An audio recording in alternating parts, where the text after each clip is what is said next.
গল্পের শুরুতেই আমরা দেখতে পাই মুগলি নামের একটি বাচ্চা বনের মধ্য দিয়ে ছুটছে। তাকে দেখে মনে হয় পিছন থেকে কেউ তাকে তাড়া করছে, কিন্তু একটু পরেই আমরা বুঝতে পারি তাকে বাগিরা নামের একটি ব্ল্যাক প্যান্থার ট্রেনিং দিচ্ছে। বনের মধ্যে কেউ যদি তাকে তাড়া করে তাহলে তার থেকে সে কিভাবে বাঁচবে সেটারই প্রশিক্ষণ দিচ্ছে। আসলে এই বাগিরা মুগলিকে ছোটবেলায় বনের মধ্যে কুড়িয়ে পেয়েছিল।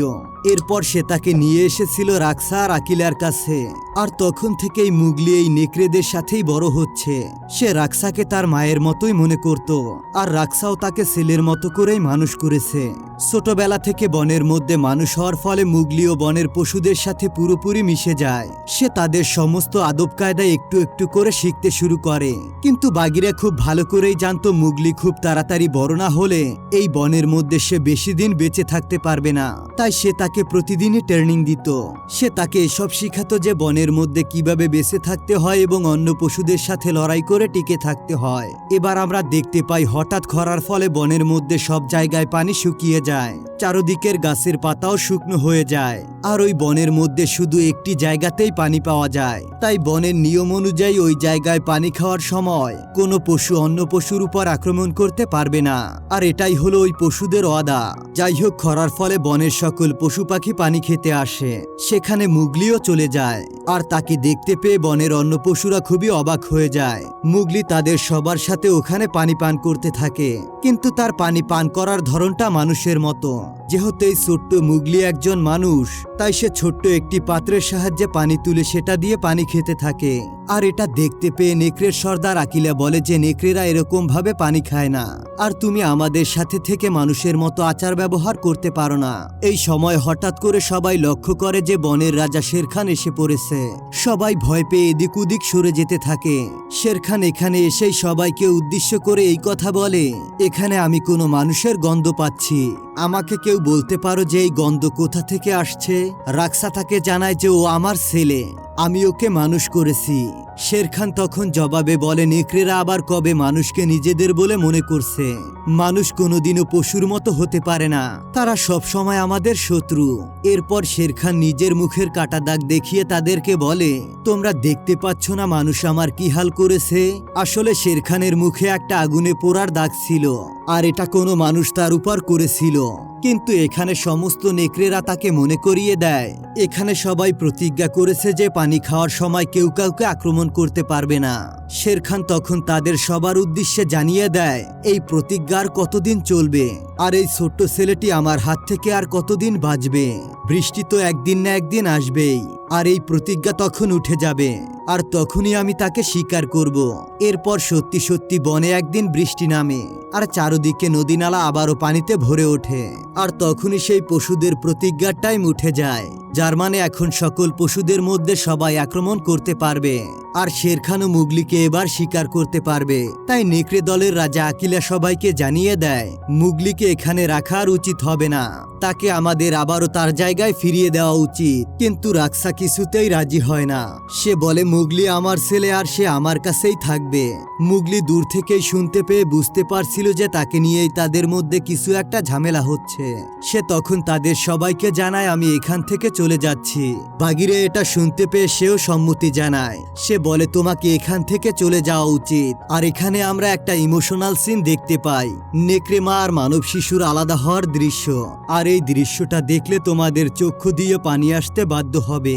এরপরে বাগিরা মুগলিকে নিয়ে রওনা হয় যেখানে মানুষেরা বসবাস করে সেই দিকে। পথে যেতে যেতে তারা একটি হাতির দলকে দেখতে পায়। বাগিরা তখন মুগলিকে বলে তাদের সামনে মাথা নিচু করতে। মুগলি কারণ জানতে চাইলে বাগিরা বলে, এরা হলো বনের সব থেকে শক্তিশালী প্রাণী, এদের সামনে মাথা তুলে কেউ এগোতে পারে না, তাই সম্মান জানানোর জন্য তাদের সামনে মাথা নিচু করতে হয়। এরপরে পথে যেতে যেতে মুগলি বাগিরাকে জিজ্ঞাসা করে, আমার কি এখান থেকে ফিরে যাওয়াটা খুবই জরুরি? কেন আমি তোমাদের সাথে এই বনের মধ্যে থাকতে পারবো না? বাগিরা তখন তাকে বলে, এই বনের মধ্যে থাকাটা তোমার জন্য খুবই ভয়ঙ্কর বিপদ। শেরখান তোমাকে যখন তখন মেরে ফেলতে পারে। আর ঠিক তখনই শেরখান তাদের উপর অ্যাটাক করে দেয়। বাঘিরা মুগলিকে এখান থেকে পালানোর কথা বলে। সে শেরখানের সাথে লড়াই করতে শুরু করে।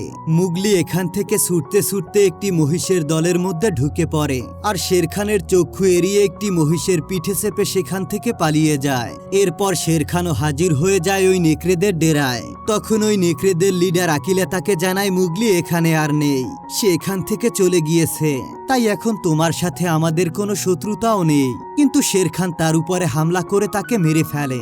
বাকি নেকড়েরা এটা দেখতে পেয়ে খুবই ভয় পেয়ে যায়। শেরখান তখন তাদেরকে বলে, আমি শুধুমাত্র তোমাদের কাছে মুগলিকে চেয়েছিলাম আর তোমরা সেটা দিতে পারলে না।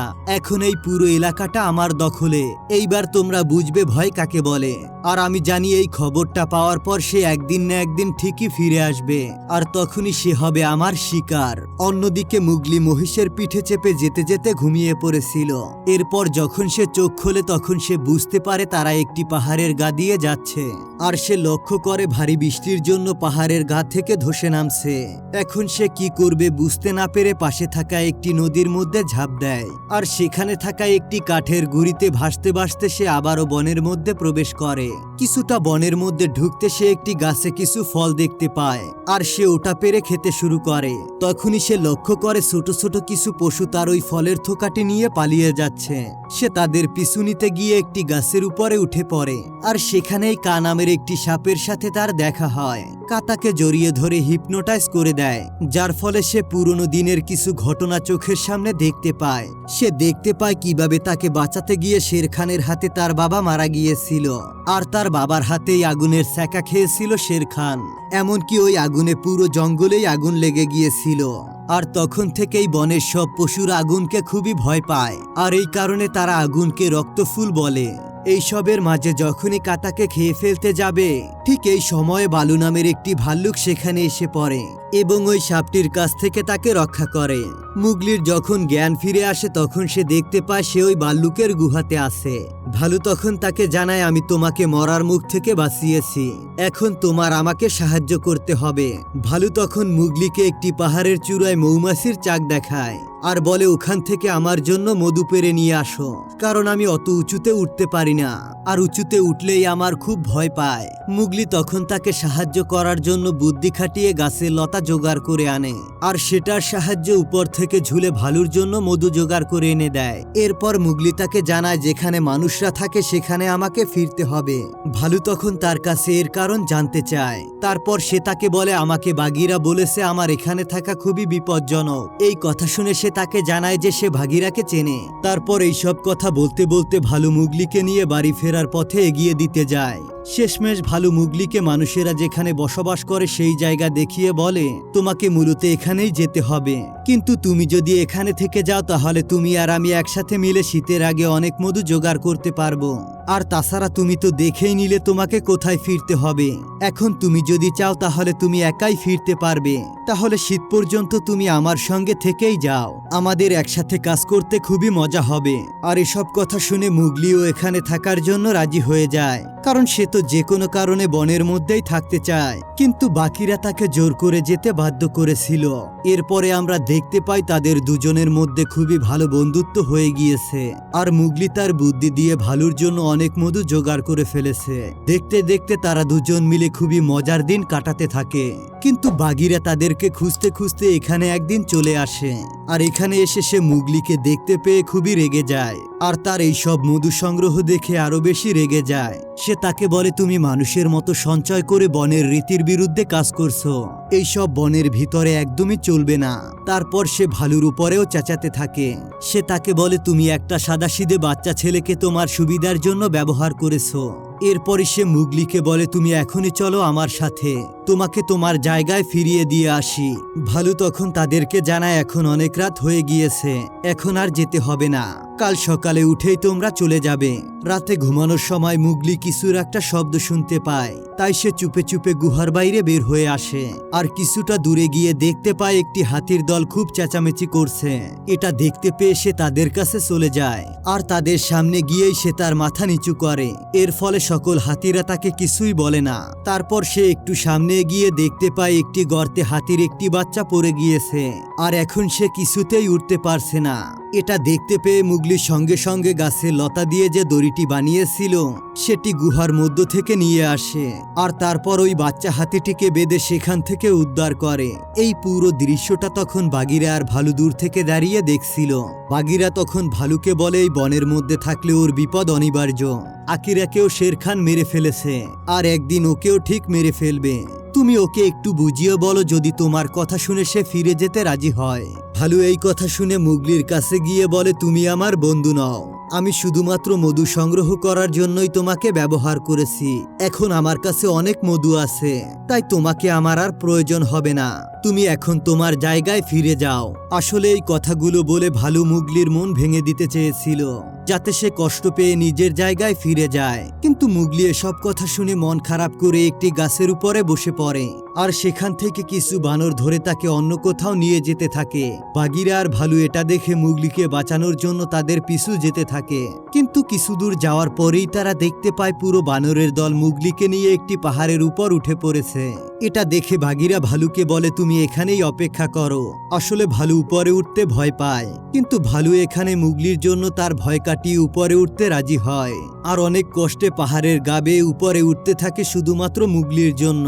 এদিকে বানরের দল মুগলিকে পাহাড়ের উপর একটি মন্দিরের ভিতরে তাদের লিডার কিং লুইয়ের কাছে নিয়ে আসে। আসলে লুই ভেবেছিল সব মানুষেরা আগুন জ্বালাতে পারে, তাই সে মুগলিকে বলে, তুমি যদি আমাকে রক্ত ফুল এনে দাও তাহলে আমি তোমাকে শের খানের হাত থেকে বাঁচিয়ে রাখবো। সে আরো বলে, আমার সবকিছুই রয়েছে, কিন্তু কেউ আমাকে ক্ষমতাবান মনে করে না, তাই তুমি যদি আমাকে রক্ত ফুল এনে দাও, মানে আগুন এনে দাও, তাহলে আমি সবার থেকে ক্ষমতাবান হয়ে যাব আর আমাকে তখন সবাই মেনে চলবে। এদিকে এতক্ষণে বাগিরা আর ভালু পাহাড়ের উপর উঠে পড়েছে আর তারা সামনে ওই মন্দিরটিকে দেখে বুঝতে পারে ওর ভিতরেই মুগলি আছে, তাই তারা তাড়াতাড়ি করে মন্দিরের দিকে এগোতে থাকে। মুগলি তখন কিং লুইকে বলে, আমি আগুন জ্বালাতে পারি না, কিন্তু লুই ভেবে নেয় মুগলি তাকে ইচ্ছে করেই মিথ্যে কথা বলেছে, তাই সে তার উপরে অনেক রেগে যায়। আর এই সময় তাদের আস্থানায় এন্ট্রি নেয় ভালু। সে কিং লুই আর বাকি সব বানরদেরকে কথার জালে ফাঁসিয়ে তাদের সবার অ্যাটেনশন তার দিকে করে রাখে। আর এই সুযোগে বাগিরা মুগলিকে নিয়ে সাইড দিয়ে মন্দির থেকে বেরিয়ে যায়, কিন্তু এরই মধ্যে একটি বানর তাদেরকে দেখতে পেয়ে চিৎকার করে সবাইকে জানিয়ে দেয়। সবাই তখন তাদেরকে ধরার জন্য পিছনে ছুটতে থাকে। তখনই বাগিরা আর ভালু ওই বানরের সাথে লড়াই করতে শুরু করে আর মুগলিকে বলে, তুমি এখান থেকে পালিয়ে যাও। কিন্তু মুগলির সামনে এসে হাজির হয় কিং লুই। এই দেখে মুগলি তাকে বলে, তুমি আমাকে ছেড়ে দাও, আমি তোমাকে কোনো সাহায্য করতে পারবো না, আমি আবার আকিলার কাছে ফিরে যেতে চাই। এই সব শুনে কিং লুই তাকে জানায়, তুমি কি জানো না আকিলাকে শের খান অনেকদিন আগেই মেরে ফেলেছে। আর এটা শুনেই মুগলি অনেক বেশি রেগে যায়। তারপর সে কিং লুইয়ের কাছ থেকে পালাতে থাকে, কিন্তু কিং লুইও তার পিছু কিছুতেই ছাড়ে না। একটা সময় কিং লুই মুগলিকে প্রায় ধরেই ফেলতে যাবে, ঠিক সেই সময় মুগলি একটি জানালা দিয়ে ঝাঁপ দিয়ে গাছের উপর চলে যায় আর কিং লুই তাকে ধরার জন্য ওই জানালা দিয়ে বাইরে বেরোতে গেলে গোটা মন্দিরটাই তার উপরে ভেঙে পড়ে। এটা দেখে বাগিরা আর ভালু এক পলকের জন্য ভাবতে থাকে মুগলি হয়তো ওর ভিতরে চাপা পড়ে মারা গিয়েছে। কিন্তু কিছুক্ষণের মধ্যেই মুগলি গাছ থেকে বাগিরাকে ডাকার ফলে তারা বুঝতে পারে মুগলি এখনো বেঁচে আছে। মুগলি তখন বাগিরাকে জিজ্ঞাসা করে, এটা কি সত্যি শের খান আকিলাকে মেরে ফেলেছে? বাগিরা তখন তাকে বলে, আমি তোমাকে এই কথাটা বলতে যাচ্ছিলাম, কিন্তু এর আগেই এই সব বিপদ নেমে এলো। এটা শুনে মুগলি খুব বেশি রেগে যায়। তখন বলে, তোমরা এতদিন ধরে এই কথাটা জানো, তারপরও তোমরা কেন কিছুই করনি? কিন্তু আমি এটা শোনার পর কিছুতেই চুপচাপ বসে থাকবো না। এই বলে সে সেখান থেকে পালিয়ে যায়। আর এখান থেকে ছুটতে ছুটতে মুগলি পৌঁছে যায় যেখানে মানুষেরা বসবাস করে, আর সেখান থেকে একটি আগুনের মশাল নিয়ে ছুটতে ছুটতে বনের ভিতরে প্রবেশ করে।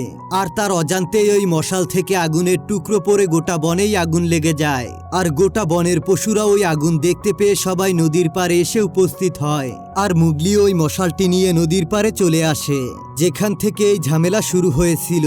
আর এখানে এসেই মুগলি জোরে জোরে চিৎকার করতে থাকে, শের খান, এখন আর আমি তোমাকে ভয় পাই না, এখানের কেউ আর তোমাকে ভয় পায় না। কোথায় তুমি সামনে চলে আসো আর আমার মোকাবিলা করো।